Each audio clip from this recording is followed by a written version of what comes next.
Football বিশ্বের সবচেয়ে বড় মহাযজ্ঞের আর বেশি দেরি নেই।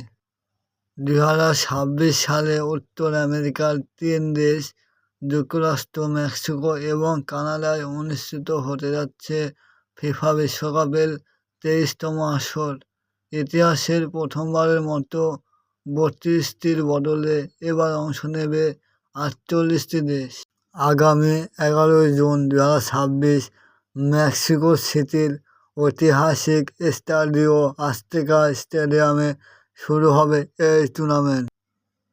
আর 39 দিনের দীর্ঘ লড়াই শেষে 19 জুলাই নিউ জার্সির মেটলাইফ স্টেডিয়ামে অনুষ্ঠিত হবে মেগা ফাইনাল।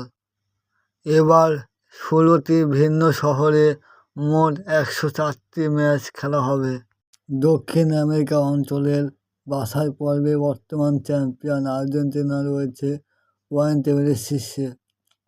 লিওনেল মেসির নেতৃত্বে প্রায় নিশ্চিত করে ফেলেছে তাদের মূল পর্বের জায়গা।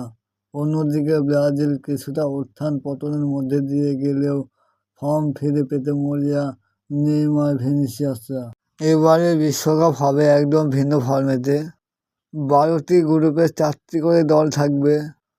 প্রতিটি গ্রুপে শীর্ষ 2 দল এবং সেরা 8টি তৃতীয় স্থান অধিকারী দল নকআউট পর্বে বা রাউন্ড 32-এ জায়গা পাবে। অর্থাৎ ছোট দলগুলোর জন্যও এবার বড় চমক দেখানোর সুযোগ থাকছে। প্রযুক্তির সাথে তাল মিলিয়ে ফিফা এবার বড় ঘোষণা দিয়েছে। দর্শকদের স্বার্থে জনপ্রিয় ভিডিও প্ল্যাটফর্ম ইউটিউবেও বিশ্বকাপের হাইলাইটস এবং বিশেষ মুহূর্তগুলো সহজেই উপভোগ করা যাবে। মাঠের লড়াই শুরু হতে বাকি আর মাত্র কিছুদিন। প্রিয় দলের জার্সি আর পতাকায় আবারও মেতে উঠবে পুরো পৃথিবী।